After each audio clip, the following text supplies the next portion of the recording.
Vous avez deux Renoirs dans le cinéma. Le Renoir absolu, le Renoir libre. Le Renoir qui tout d'un coup fait tout ce qu'il a envie de faire. Ça donne Bout du Sauvé des Eaux, ça donne La Nuit de Carrefour, ça donne La Marseillaise. Présentation de l'Aurore de Friedrich Wilhelm Murnau par Nasreddin Djemma, cinéaste, critique et historien du cinéma.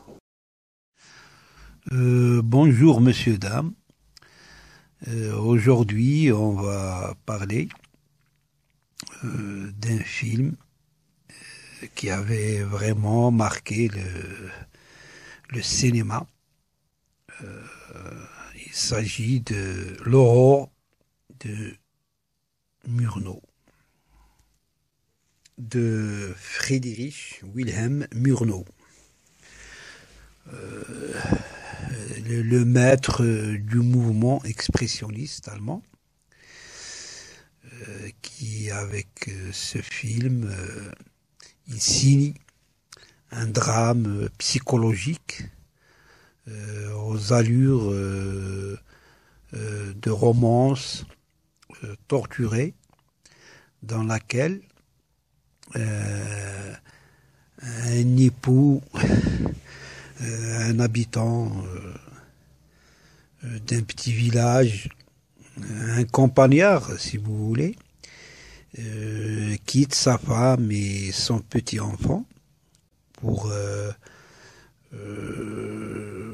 une séduisante femme arrivée d'une grande ville,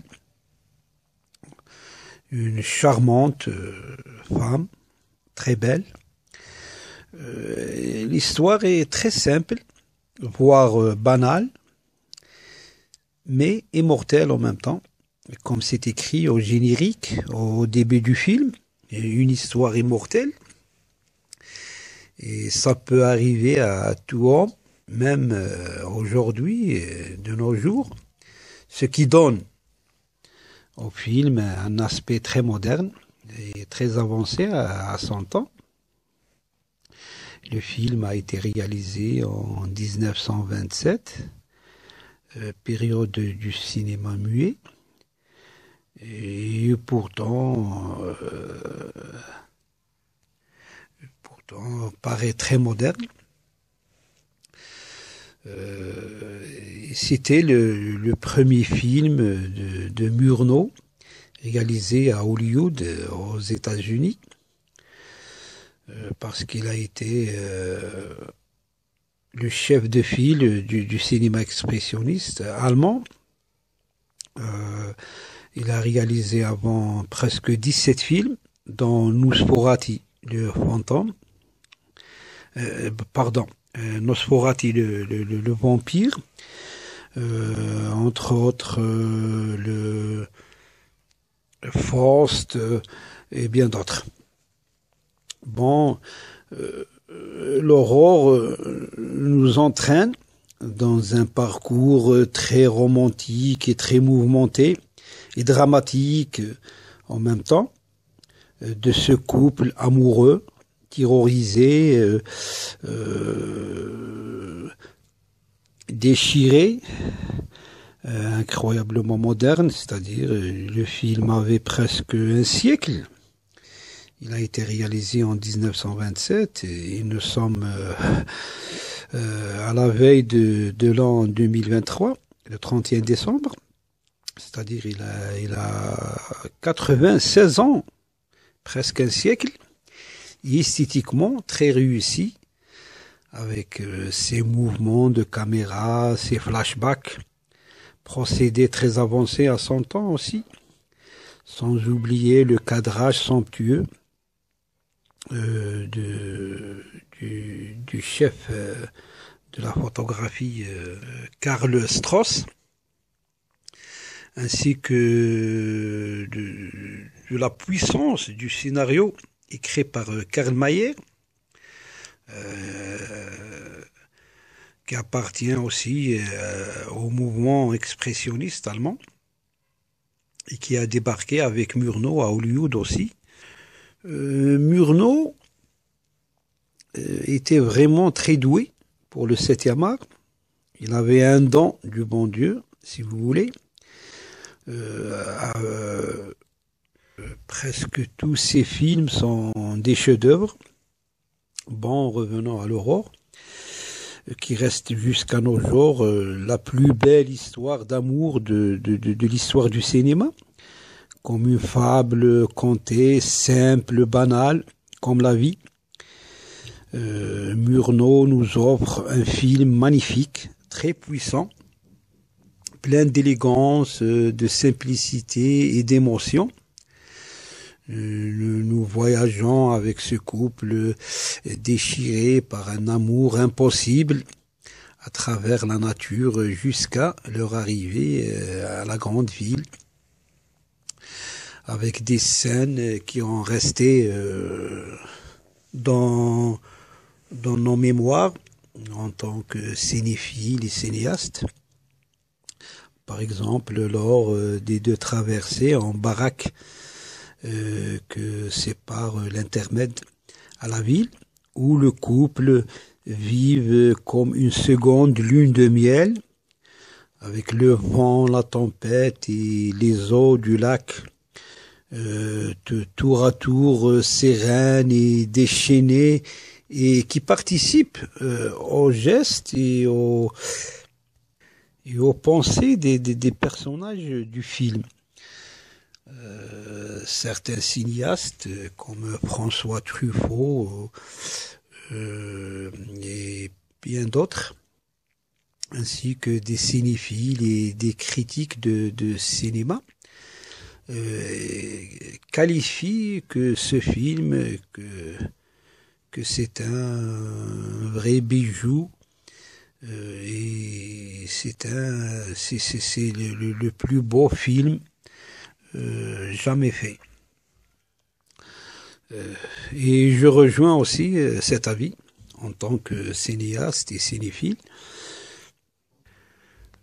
Peut-être grâce à sa tendresse, son symbolisme, son lyrisme aussi.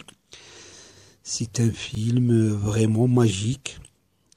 Friedrich Wilhelm Murnau, comme je disais tout à l'heure, avait un don, une providence, si vous voulez, pour le cinéma à cette époque, la période du muet. Il avait employé beaucoup de procédés dans sa mise en scène,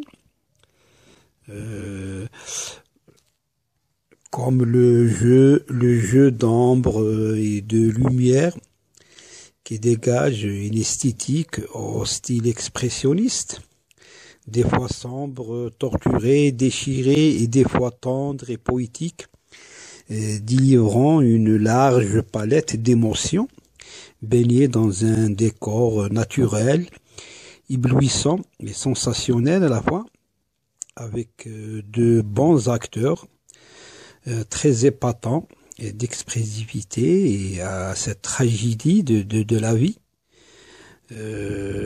celui d'un homme attiré par le démon, parce que l'amante de l'homme incite son amant à étrangler sa femme, entre autres. Murnau, un intellectuel bien sûr, crée à travers ce film un réquisitoire, si vous voulez, contre la vie, je ne sais pas, contre le mal de vivre peut-être, ou le manque d'affection chez tout homme, même de nos jours. C'est pour ça que j'ai dit tout à l'heure que c'est un film très avancé à son temps. Notre héros s'éprend de cette créature, cette vampe, si vous voulez, interprétée magistralement par l'actrice Margaret Livingston, et sans oublier aussi l'interprétation de l'homme par George O'Brien et sa femme laissée Jeannette Gaynor.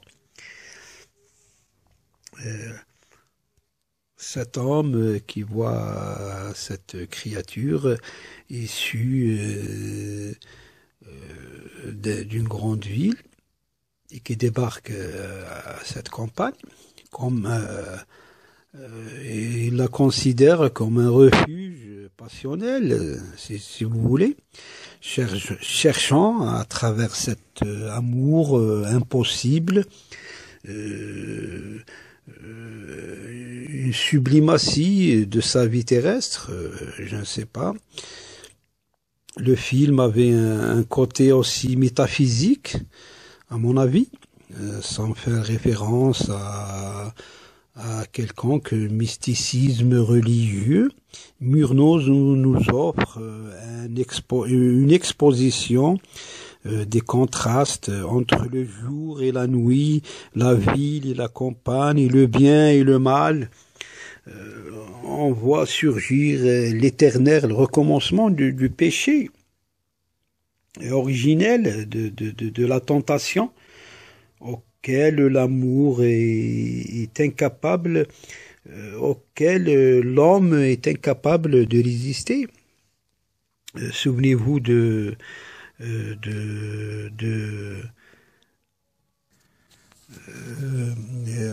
souvenez-vous du drame de la mort de Abel tué par son frère Caïn, tous les deux fils d'Adam, le premier meurtre sur terre. À l'origine, c'était la jalousie. Murnau aborde dans ce film aussi la jalousie, tout ce qui touche à la condition humaine. Et c'était ça qui a donné une grande puissance à ce film. L'Aurore est un film que je vous conseille de le voir absolument pour ces raisons que j'ai évoquées à travers cette émission. Et il me reste que je vous remercie pour votre attention et au revoir et à la prochaine.